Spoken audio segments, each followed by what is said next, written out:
The Texas lawsuit before the Supreme Court alleging that 4 battleground states violated the law is gaining support and gaining steam.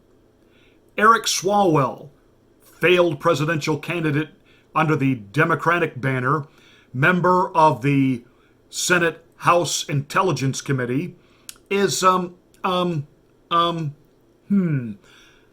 hot water for having had entanglements with a Chinese spy.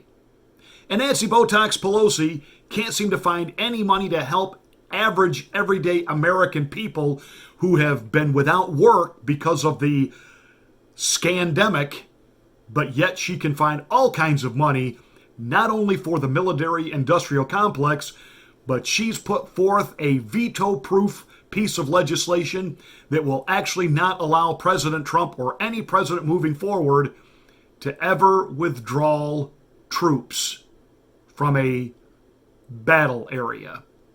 Another day in Washington.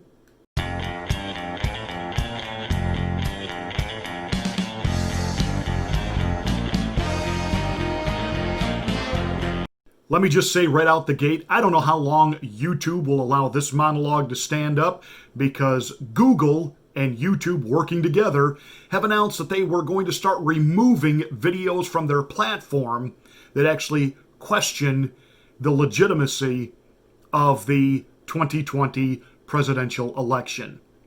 That said, the state of Texas has filed a lawsuit against 4 battleground states, not over claims of, quote, voter fraud or voting machines that didn't work or, dead people voting. They made it strictly on the law that these 4 states violated their own election laws. And this is now being presented before the Supreme Court for their consideration.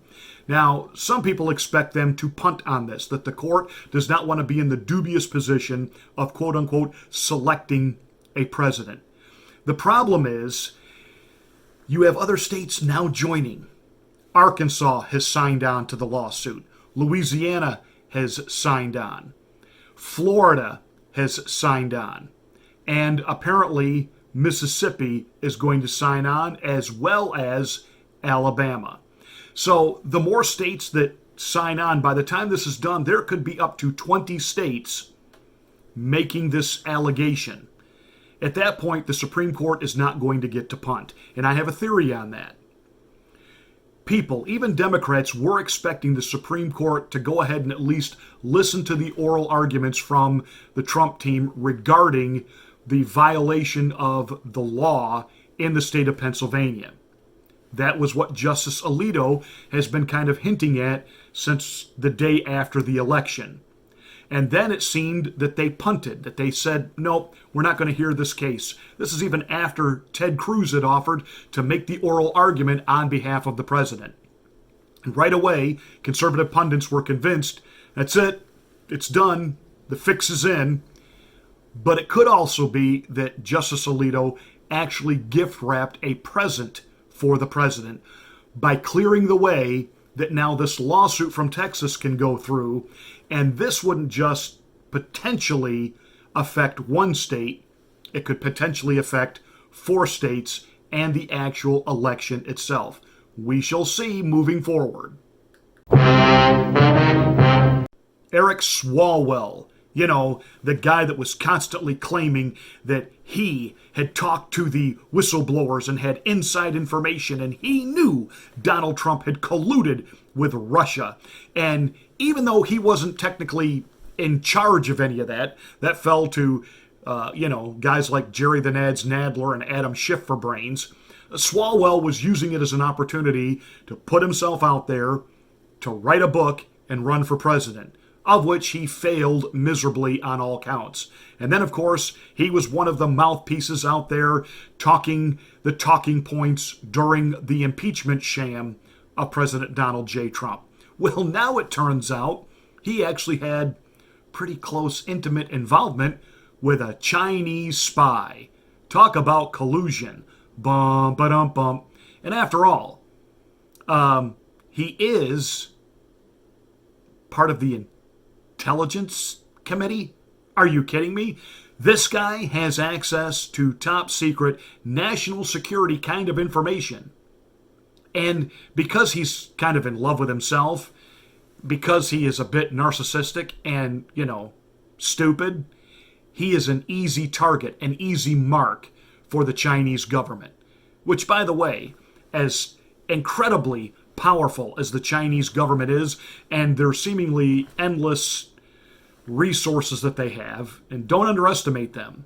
I mean, a country that can go into the middle of the ocean and create out of nothing islands, that's some pretty high-tech stuff that they've got going in their favor. We know their spying capability. And by the way, we're seeing so much of what we're seeing even in our own media today because so much of our country has been put up on the auction block and purchased by the Chinese. In fact, even the NBA has completely sold out to the Chinese. And we know where Beijing Biden stands. That all said, how smart was it to take a look at a guy like Eric Swalwell, a guy that would make watching paint dry seem exciting as compared to having to spend a day listening to him talk? How could they think that he was an up-and-comer, a mover and a shaker with insider connections in Washington, D.C.? He's not. And now there are calls for his resignation, and he absolutely should resign or be forced out. But we know what the Democrats will do. It's what they always do when one of their own is in trouble. They will circle the wagons, they will obfuscate, and they will deflect. Oh, Swalwell. What is his answer to all this? Well, obviously, Donald Trump is behind it. Wait a minute. Axios released the story. Axios is not exactly Donald Trump-friendly territory. And even if the president somehow let the leak out that Swalwell was involved with a Chinese spy, intimately, it doesn't change the fact, Eric, you were involved with a Chinese spy.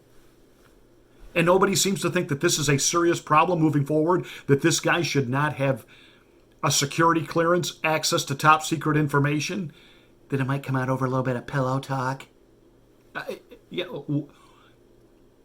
We are watching our country literally just be sold down the river by people, again, as I said in another monologue. They talk America. They talk the Constitution. They talk patriotism. But remember, the liberal left always changes the definition. These people are nothing more than globalists who, at the end of the day, are not worried about America first. They're worried about their own personal bank account first. America is for sale. And sadly, we are being pimped and propagated by these people. Look at what's happened with the virus, the pandemic, these lockdowns. All of a sudden, these previously unknown bureaucrats are now considered, quote, health experts. And they are allowed to mandate, dictate, and endlessly enforce draconian lockdowns, shutdowns, masks, you name it, they're doing it. And Dr. Fauci, who is he? Who was he?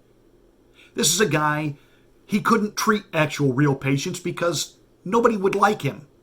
You talk about lousy bedside manner and really not knowing what he's doing. So what does he do? He becomes a career bureaucrat, which that's not science. That's politics. He's a politician.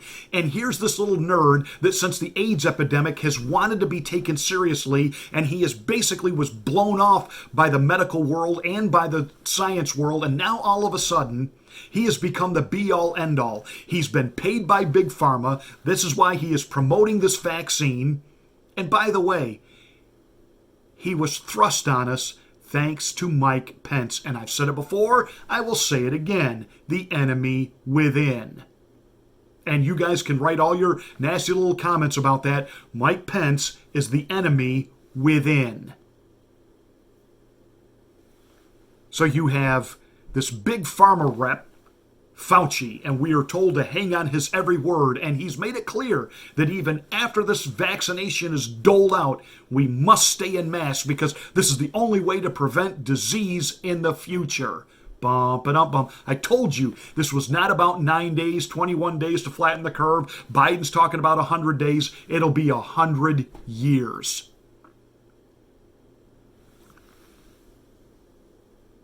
And we've got Swalwell, who's writing books about the president and talking and lecturing us about, integrity and leadership.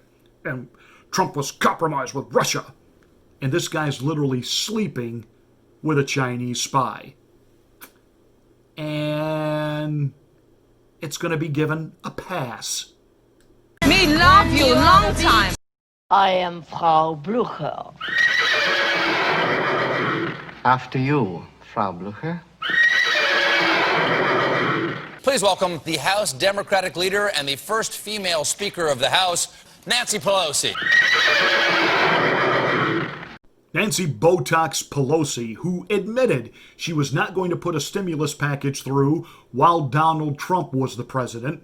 But now that, looks like Joe Biden's going to be the guy, she's ready. But that stimulus package isn't really about money for individuals to help them, buy groceries, keep a roof over their head. No, nay. It's another corporate bailout. But even before she got to that, $780 billion, that's billion with a B, dollars allocated by the House to the Department of Defense.